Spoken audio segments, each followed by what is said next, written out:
Time for a hardcore game. I think I heard bones breaking. Here's what happened previously on Fallstreak. I guess Kelly was right about me being a book-inhaling brain slug.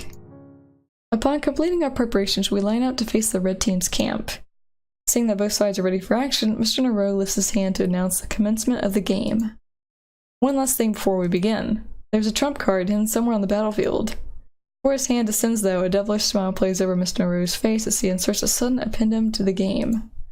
Whoever discovers this trump card will be granted a powerful advantage. If you find your team on the verge of defeat, search for this trump card to turn the tide of battle. That's our teacher for you. Adding a wild card right as this game is about to begin generates the maximum amount of hype. Your only hint is as follows. Look through the sky to find the pure purpose of the school. Look through the sky to find the pure purpose of the school. The tension-saturated battlefield stirred at Mr. Nero's cryptic words. Now begin! Cutting that tension with the grand arc of his hand, Mr. Nero releases us at last. There's no time to dawdle on Mr. Nero's riddle. Almost immediately, Triss explodes into action with Lerona and me following close behind. Crossing out the opponents that had advanced to attack, he weaves an oblique pattern through the enemy formation and crashes aggressively against their defenses. Pop. Tripping up one of the defenders that moves forward to meet him, Triss opens up an opportunity for Lerona to follow up and pop their balloon. One defender left manning the red team's flag while the stockpile appeared to be unguarded, an unwise choice. Though the name of the game is Capture the Flag, in this version a flag is only worth 10 balloons.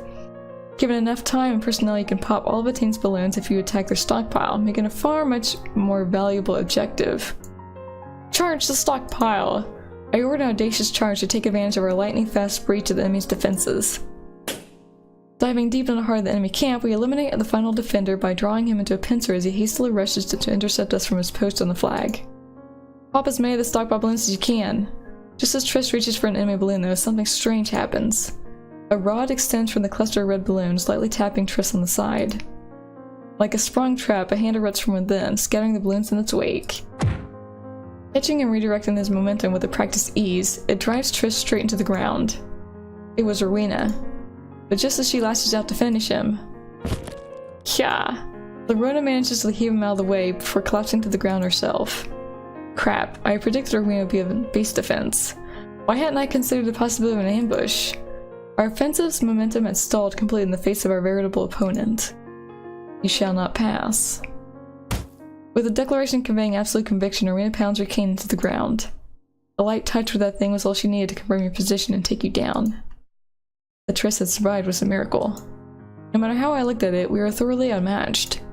Taking Rowena head-on wasn't an option. It wouldn't be long before the other defenders acquired new balloons and reinforced her, turning this into a losing battle. Retreat and go for the flag. Recalling we had eliminated its guard, I shouted at our team to redirect our efforts, but Rowena is the first to react to my order. Dashing forward to catch us, her rod chases after Triss and Lerona as they desperately try to scramble around her. They can't get away without help. Eyeing Rowena's movements, I circle around to get an angle on her back before lunging forward with a deliberately loud stomp. Reacting with lightning speed, Rowena swirls around and checks my motion, her rod hovering mere inches from my chest. It was no exaggeration to say the radius around Rowena's person was a no man's land. If I had misjudged distance and stopped any shorter, I'd be a goner right now. Realizing Triss and Lerona had used the distraction to peel off, I promptly disengaged as well and make a run for the flag. Ruby 1, now. Interpreting Arena's cry as a panic signal, I hastily grab the red flag and start to fall back with the rest of the strike team. Watch out, Aid. Before we can even clear the enemy camp though, a blur of movement fits into the corner of my eye. Thanks to Lerona's warning, I managed to duck just as a foot sails through the air and threatens to lop off my head. Shh. It was Kalia, with her customary lack of chill. Utilizing her trademark speed, she had rotated back to defend in the blink of an eye. As Kalia advances to follow up on her whiff, Triss jumps in to intervene, tumbling to the ground with her in the process. At that moment, two red team members swoop in from behind to try and finish Triss off as he grapples with Kalia on the ground. Lerona cuts in to shield him, but it's clear she's outnumbered. The red team's base defense had recovered and was attacking from behind. With the red offense cutting us off from the front and the red defense pressuring us from behind, we are completely surrounded. Go Aid, we'll try to hold them off. Grasping that we can't avoid taking casualties, I abandon my teammates and take off with due speed. I keep my eyes peeled as I approach our flag on the ground where the capture can be solidified if I manage to make it. That's when I perceive two people closing in on me from both flanks at once. It was the rest of the Red Team's assault squad. Judging that they'd catch me before I made it back home, I juked to the side at the last moment, causing them to skid off course. They quickly regained balance before resuming their pursuit of me, though. There's no way I can outrun them while encumbered by this flag, and I'm still too far away. At this rate, my comrade's sacrifice will be in vain. Just as the duo leaps at me, though, a strong gust blows past my face. A figure had placed itself between me and the encroaching enemies, utterly laying one out and stopping the other dead in the tracks. It was Nolita. The opponent in her grasp crumples spectacularly as she overpowers him, allowing the two under her command to neutralize the arrested enemy's balloons. I sense a lot of bruises coming from this game. Looks like she made the decision to abandon base defense to converge on and secure the flag. Lorona and Triss are down. The red team is mobilizing to launch a counterattack.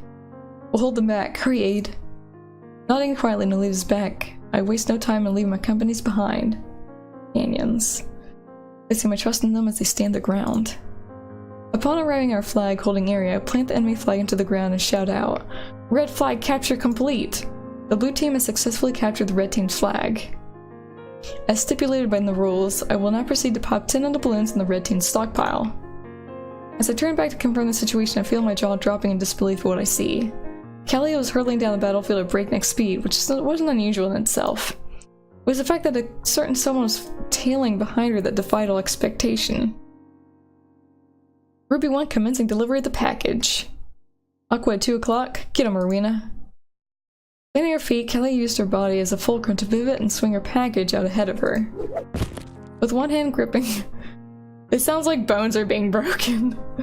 With one hand gripping Kelly's dangling sleeve, Rowena reaches out with her rod to confirm Lemmy's location before sweeping his legs out from under him with blinding swiftness. Then, after pulling Kelly in to land the killing stomp, Rowena lets Kelly propel her to the next target in a deadly dance that rapidly mows down the rest of Nolita's base defense team. It's like something lifted straight out of a nightmare. The freedom that Kelly's slack sleeve offered in conjunction with her blazing speed allowed for a scenario I'd never imagined, the rapid deployment of Rowena on the front lines. Capturing the flag and resetting to neutral would have granted us a war of attrition, where the red team would be pressured to commit to disadvantageous offensives. We had expended too many resources in pursuit of that objective. They were employing their most powerful asset at the optimal time, while we were still weak from our blitz gambit. This Kelly-Rowena delivery combo was the perfect counter-offense for punishing our overextension. Looking over our stockpile, I catch sight of Triss and Lorona attempting to tie on new balloons, but the two red defense members from before had followed them and were popping balloons left and right as they attempted to revive. We're getting camped! With a yell, Lorona dives out of the way as Kelly and Rowena arrive to capitalize on the red team's stalling. As the only one alive, I could only watch on powerlessly as the red team ignored our flag and went straight for the throat. When Nolita and her team returned to try and revive, Lorona and Triss managed to slip out with balloons and rejoin me. But even then, we don't have the forces to retake our lost ground. Contending with the unstoppable Kelly-Rowena juggernaut was daunting enough. We also had a number at disadvantage. What should we do? The hope seemed to be fading from Lorona's eyes, but giving up now wasn't an option. We're abandoning base. Wipe out their stockpile. If we can't defend, then we'll just have to strike back. Red had committed all the resources to an all-out offensive, so their own stockpile was wide open. Responding to a crippling counterattack with a counterattack of our own was a desperate measure, but it was the only option we had right now. Nodding at me grimly, the blue strike team takes off to clean up the rest of the balloons in red stockpile. On the way, we encountered the two red offense members that Nolita had previously subdued, but they wisely keep their distance, opting instead to regroup with the rest of their team. When we arrived, we managed to finish the job quickly with 10 having already been eliminated from a flag capture, but even then the situation looked bleak. With both stockpiles exhausted and all objectives rendered obsolete, the red team turns their fangs on us. The odds were an overwhelming 3 versus 6, with the red team being at full power. Taking full advantage of their numbers, the red team spreads out in fan formation, seizing comprehensive control of the battlefield as the game enters its final phase. Slowly but surely, they press our diminutive group into a corner with safe and systematic skirmishes, giving us no chance to fight back. Though we were managing to ward off the combined attacks of Kelly's defense team and Rowena's defense team, we were growing tired of the continued harass. We had no relief options compared to the red team, who could alternate fresh bodies to keep up the siege. It's useless, Aid. Your team's morale has fallen too low. You cannot win. Kelly taunts us and we gradually run out of space to back up. The surrender was not an option. Even if we had to crawl, we'll never give up. There's still a way. We just need to find the trump card. I tried to rally my comrades behind that final shard of hope. Exhaustion was beginning to creep into even my voice. Ah, find it if you can. Ain't if such a thing actually existed. There's no way it'd save you from these odds. Laughing like a despotic tyrant, Kalia continues to constrict her forces around us. Phew. Lorena cries out in fatigue as she barely manages to escape with her life after warding off a pincer attack on our flanks. One last thing before we begin. There's a trump card, hidden somewhere on the battlefield. Heaving deeply, Trish drags himself off the ground after being driven back by a vicious three-man charge. Whoever discovers this trump card will be granted a powerful advantage. If you find your team on the verge of defeat, search for this trump card to find the tide of battle.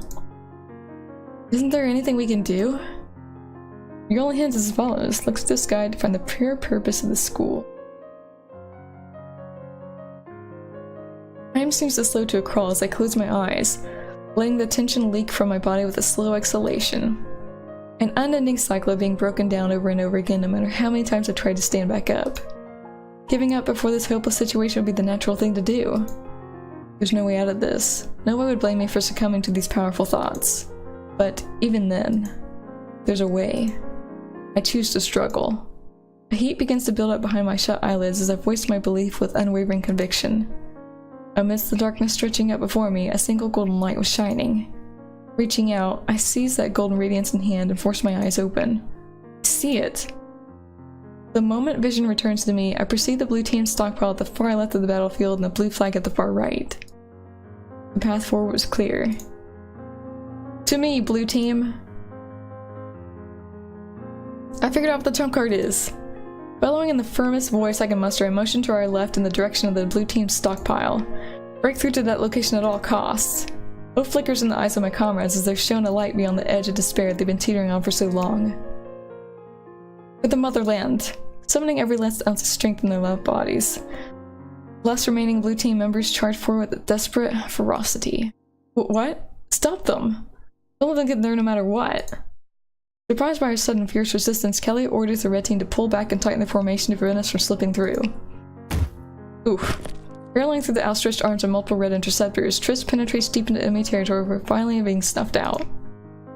With a valiant cry, Lorena scatters the resulting pile up and carries us even deeper before succumbing to the ravenous hordes. However, as for me, instead of continuing down the path we had carved, I make a sharp right and beeline for the blue flag. A feint? Though it pains me to use my comrades as a decoy, there's no better way to deceive your enemies than by deceiving your allies. Catching on to my diversion, Kelia, who had been laying back to serve as a sweeper, breaks out into all-out sprint to cut me off. At this rate, she'll block me off from the flag in time, if only barely, but that's fine. Just when our paths are about to overlap, I abruptly make another sharp right, letting her skid out of control by herself in front of the blue flag. A double feint? Mustering all my remaining strength, I race down the sideline to my true objective. A bystander watching over the game from midfield. I've figured it out, Mr. Naru. Panting heavily, I double over and rest my hands on my knees as I try to catch my breath. Hold, Kalia. Stand down. Mr. Naru gestures behind me as the sound of footsteps belatedly converges on our location. Wait, you say you figured it out. In that case, what is the trump card? After taking a moment to gulp down some air, I open my mouth to speak. While I open my mouth to friggin' drink this water. Whew. Throat.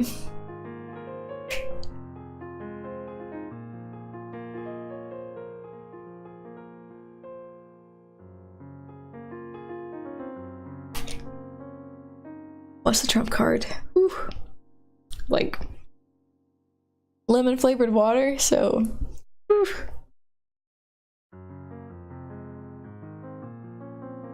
Look through this guide to find the pure purpose of the school. Taken as a whole, it leads nowhere, but when broken down, it all comes together. First, purpose of the school. I tried to think of something unique to the school at first. When it comes down to it, the purpose of every school can be boiled down to one thing. That is, learning. Indeed, it is as you say, sometimes the closer you look, the less you see. After having the first of my thoughts confirmed by Mr. Naru, I continue. Next, look through this guide to find. On a representational level, what would you need to search for the sky? First thing that comes to mind is wings. With those two conclusions, deriving the final clue from pure comes naturally. Something that symbolizes purity, for example, the color white. Naru can be interpreted to mean white wings of learning. If it's difficult for you to understand, you may refer to me as Mr. Naru for now. White wings of learning, the meaning of your name, Mr. Naru.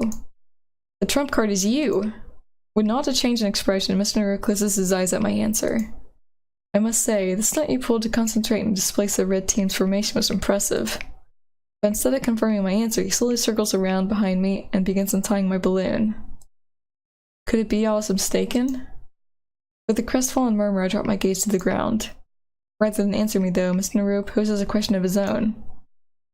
Tell me, child, do you know what I don't know how to say this. I know what it means, though. Deus Ex Machina is? Deus Ex?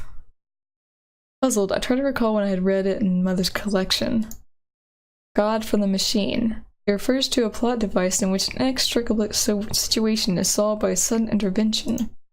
Could it be? I feel my eyes widen as I look back up just in time to see Mr. Naru tying my balloon to his back. Call for me, and I shall come. With a flourish of his arm, Mr. Naru casts his coat to the wind and steps onto the battlefield. Oh yeah! Rejoice, blue team! I have come to avenge your fallen! With an otherworldly roar, Mr. Naru surges forward with demonic speed. In a blink of an eye, he shreds two of the red offense's balloons to pieces before turning to bear down on Kalia. What in the world? Fall back, Kelly, you can't take him! Quick on the uptake, Erwin orders Kelly to turn tail. Before she can get far, Miss Naru catches up and ruptures the fragile air vessel, signifying her life with an impossibly swift and accurate strike. To think he could outspeed Kelly to such a degree, even reading her attempt to juke him off, it was unbelievable. Juke him off. Is that what they call it nowadays? Go, Miss Naru! Woo! There's still hope! It's time to tip the scales! Miss Naru. No longer was the blue team quarreling at the prospect of imminent defeat. Emboldened by the grand reversal, we cry in jubilation as our fighting spirits are restoked. This is for my teacher's pride.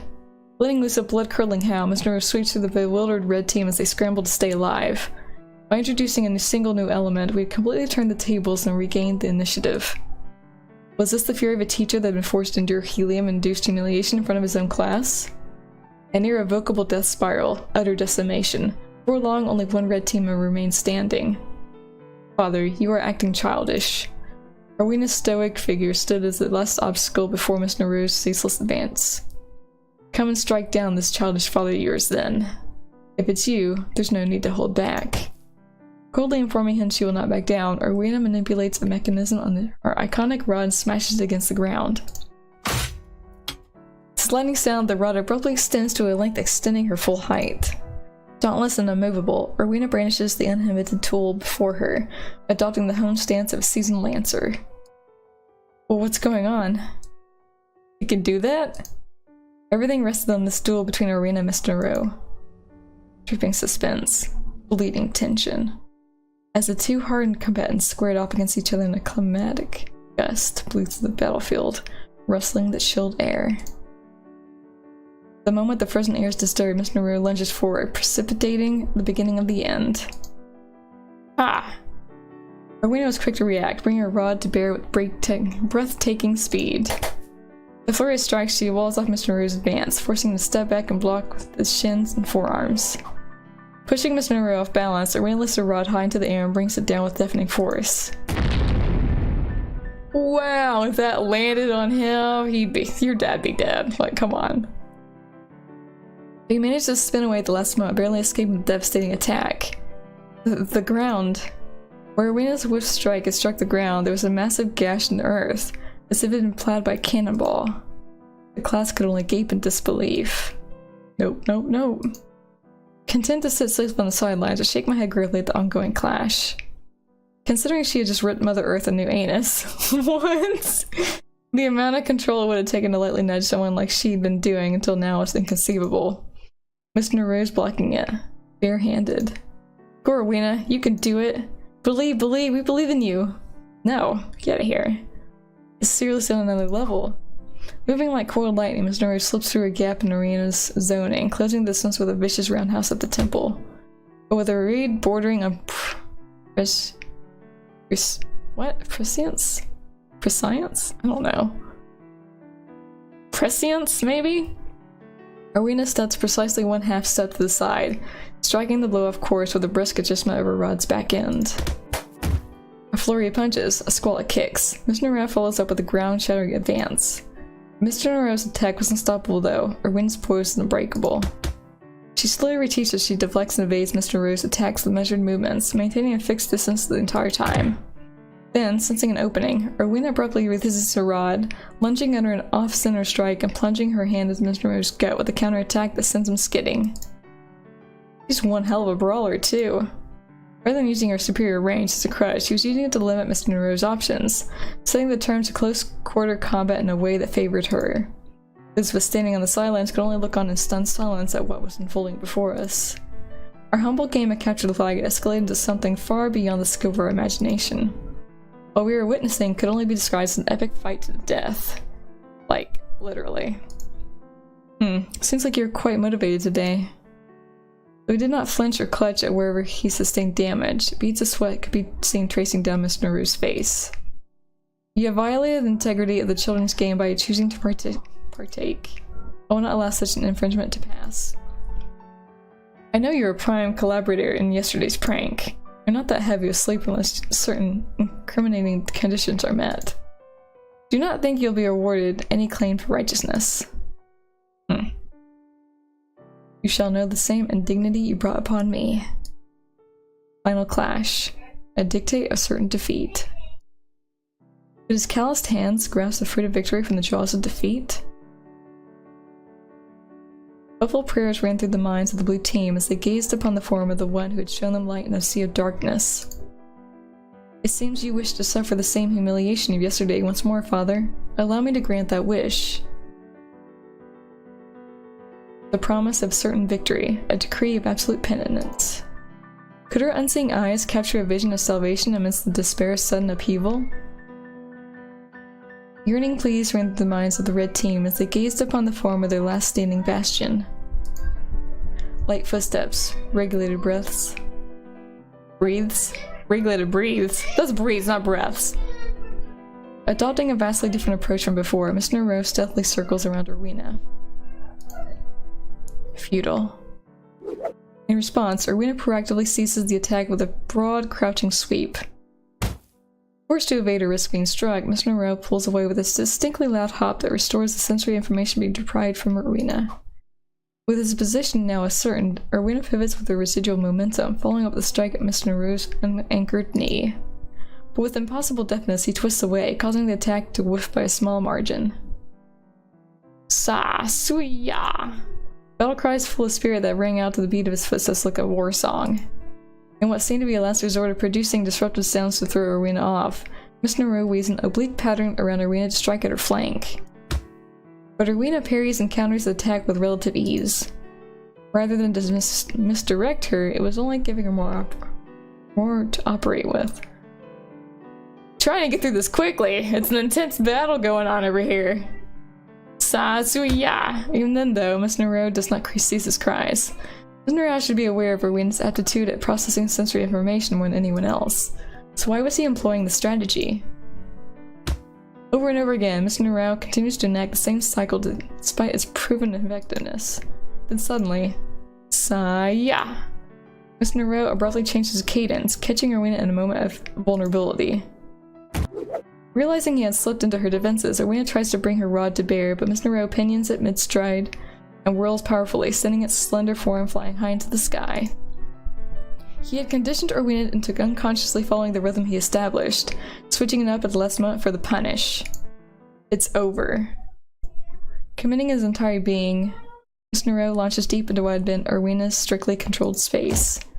He wards off Rowena's attempt to parry, reaches around under exposed back, and plants a decisive killing blow to her balloon. Pop. All movement ceased as a deafening little burst resounded through the air. Not a single breath could be heard as we stared awestruck at the grand conclusion. It's my win. Mr. Nero smiles thinly as he lowers the hand that had dealt the finishing blow. 3 steps ahead of you.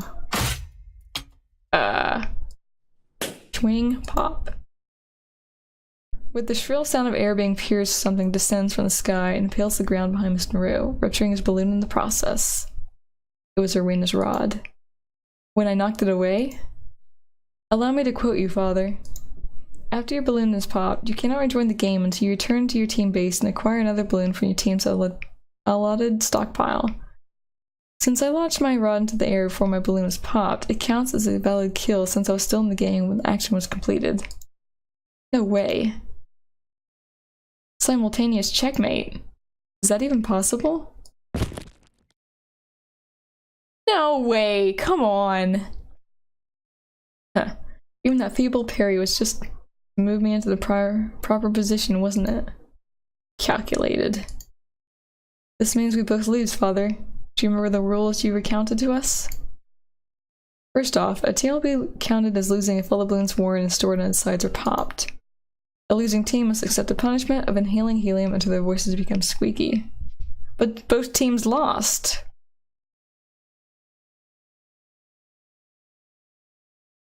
The rules never state there could only be one loser.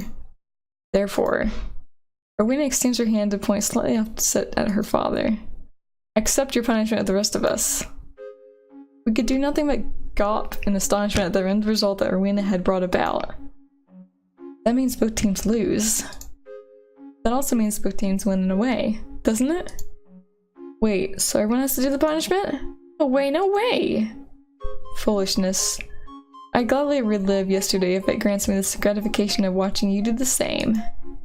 Boldly accepting her scenario of mutually assured destruction, Mr. Nero proceeds to retrieve the helium balloon set aside for the purpose of punishing the losers. Nobody could have foreseen that everyone would end up losing, though. Are you ready, class?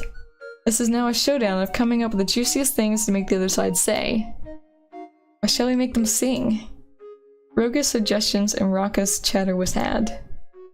Ultimately, eyes came to rest upon Triss as he imitates a chicken picking at the ground. What about animal sounds? Hey, let's make them mimic chickens. Cows, too. I want to hear them bark.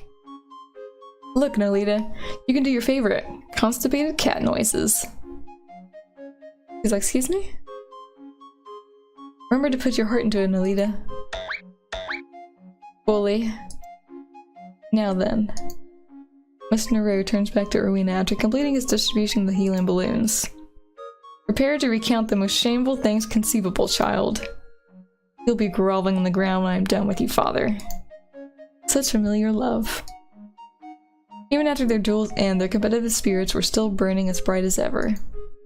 Let us begin, then. Inhale your helium, everyone. You shall recite everything the opposing team dictates to you for as long as your voice is affected. With unprecedented enthusiasm, everyone undoes the fastening on their balloon and inhales the gas with heaving gulps.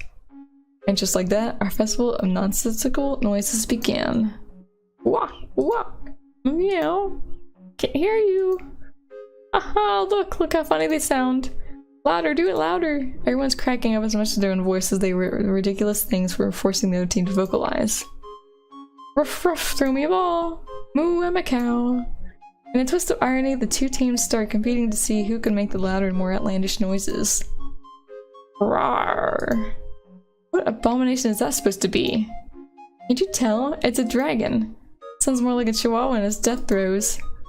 It was a tumultuous ruckus, complete with high, thigh-slapping cackling and mirthful crying. Amidst it all, Triss seemed to be having the time of his life, enjoying everyone's insanity without having to participate himself.